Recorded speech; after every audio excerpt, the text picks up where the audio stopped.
감사드리며 예수님의 이름으로 기도드리옵나이다. 아멘. 오늘 말씀 다 읽지 않겠습니다. 우리 마태복음 22장 우리 29절부터 33절까지만 읽도록 하겠습니다. 제가 먼저 읽겠습니다. 마태복음 22장 29절입니다. 예수께서 대답하여 이르시되 너희가 성경도 하나님의 능력도 알지 못하는 거로 오해하였도다. 부활 때에는 장가도 아니가고 시집도 아니가고 하늘에 있는 천사들과 같으니라. 죽은 자의 부활을 논할진대 하나님이 너희에게 말씀하신 바 나는 아브라함의 하나님이요 이삭의 하나님이요 야곱의 하나님이로다 하신 것을 읽어보지 못하였느냐. 하나님은 죽은 자의 하나님이 아니요 살아있는 자의 하나님이시라. 함께 하시니. 읽습니다. 무리가 듣고 그의 가르치심을 놀라더라. 아멘. 이는 살아계신 하나님의 말씀입니다. 오늘은 예수 그리스도께서 죽음을 이기시고 다시 부활하신 부활주일입니다. 여러분, 부활은 과거의 사건이 아닙니다. 지금도 살아 역사는 하나님의 능력이 부활입니다. 여러분, 예수님이 십자가에서 달려 돌아가신 후에 제자들은 아주 깊은 절망의 가운데 빠졌습니다.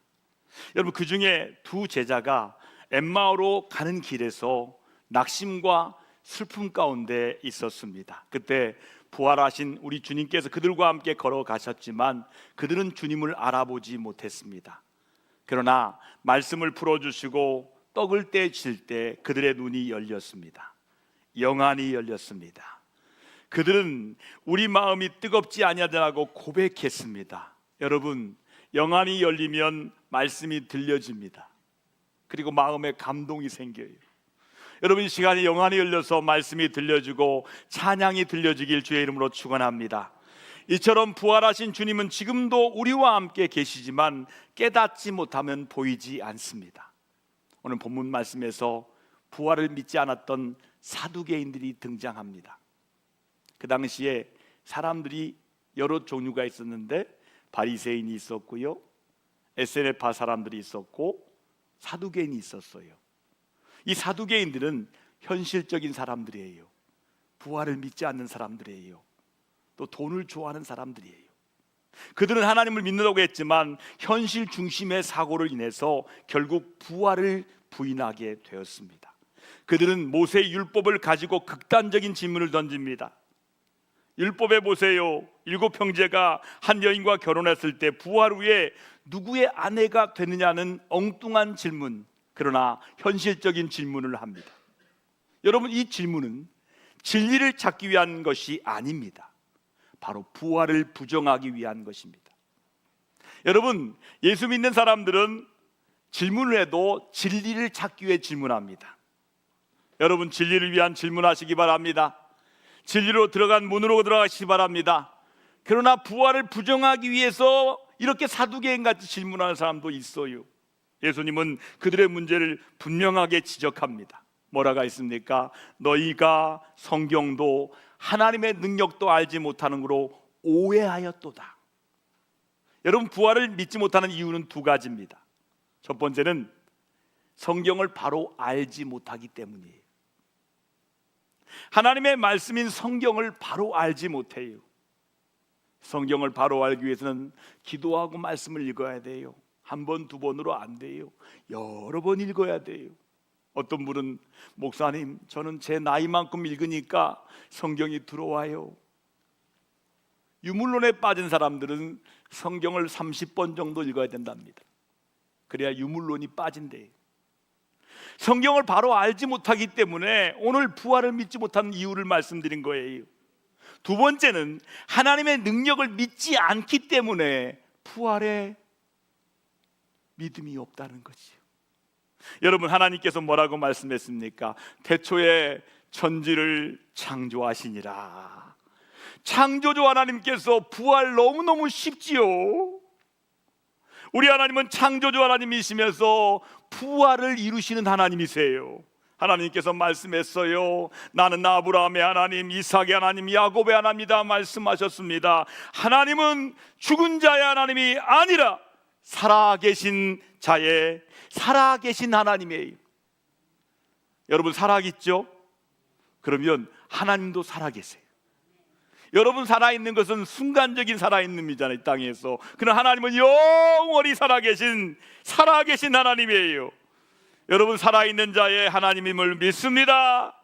하나님, 이 말씀은 하나님 앞에 그들이 여전히 살아있음을 의미하는 부활을 전제로 한 말씀이었어요.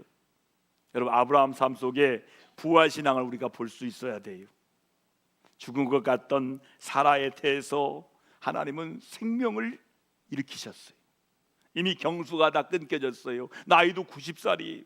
아브라함은 100살입니다. 도저히 이룰 수 없는 일이에요. 도저히 자녀를 낳을 수 없는 거예요. 또한 이삭을 드리는 명령 앞에서도 하나님이 능히 다시 살리실 것을 그는 굳게 믿었습니다. 여러분 구약과 신약을 읽을 필요가 있는 게 구약의 말씀을 신약으로 해석합니다. 구약의 말씀이 신약의 성취가 됩니다. 그러니까 이 창세기의 말씀을 히브리서 통해서 말씀하시고 해석해 주는 거예요. 아브라함이 아들을 드릴 수 있는 것은 하나님이 다시 살릴 걸 믿었기 때문에 드렸다고 히브리서가 우리에게 해석해 주고 있어요. 이처럼 부활신앙은 보이지 않는 현실이 아니라 하나님의 능력을 믿는 믿음이에요. 자, 우리가 부활한다는 것은 어떤 의미일까요?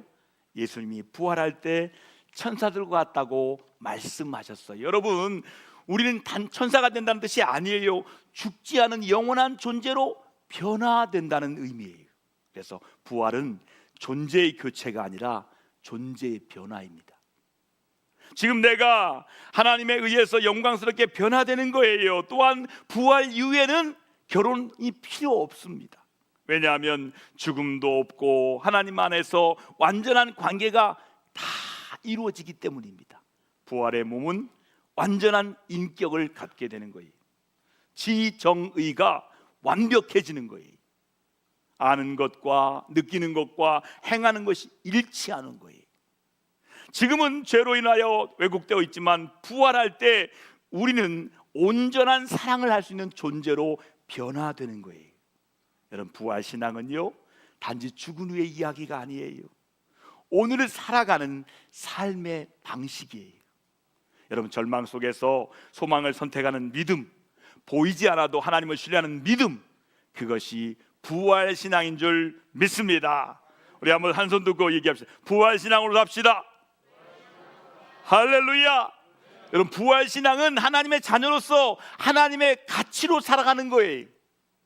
세상은요 부활을 믿지 않을 수 있지만 진리는 변하지 않습니다. 예수 그리스도의 부활은 역사적인 사실이며 그 부활을 믿는 우리에게 영생이 선물로 주어지는 줄 믿습니다. 부활을 믿는 사랑하는 성도 여러분, 오늘 우리가 드리는 예배드리는 이유도 단 한 가지예요. 부활하신 주님이 지금 여기 우리와 함께 살아계시기 때문이에요. 그 주님과 동행하며 부활의 능력으로 살아가시는, 부활의 능력을 믿는 부활의 증인의 삶이 되시기를 우리 주의 이름으로 축복합니다. 우리 함께 기도하겠습니다. 제가 기도하겠습니다. 사랑의 하나님 아버지, 예수 그리스도의 부활을 통해 우리에게 생명과 소망을 주심에 감사드립니다. 우리가 때로는 엠마오 제들처럼 주님이 함께 계심에도 불구하고 깨닫지 못하고 살아갈 때가 너무나 많습니다. 우리의 눈을 열어주셔서 부활하신 주님을 믿게 하시고 바라보게 하시며 성경을 바로 알고 하나님의 능력을 믿는 참된 부활의 신앙을 우리에게 허락하여 주시옵소서. 우리 위해 죽으셨다가 다시 부활하신 예수 그리스도의 이름으로 기도드리옵나이다. 아멘. 우리 내려오고 계신데요, 우리 칸타타 부활절 찬양을 준비하기 위해서 정말 애쓰셨어요. 예수님의 부활은 2000년 전의 사건이 아니라 지금도 우리 가운데 살아계시는 능력인 줄 믿습니다. 말씀으로 들은 부활의 은혜를 이제 찬양으로 다시 듣게 됩니다. 우리 찬양대에 정성껏 준비했습니다. 예수님의 죽으심과 부활을 찬양으로 변한 칸타동의 주님의 부활의 기쁨을 함께 나누시기 바랍니다. 뒤에서 준비하는데 나오는 동안 우리 사랑과 격려의 박수로 맞이하겠습니다.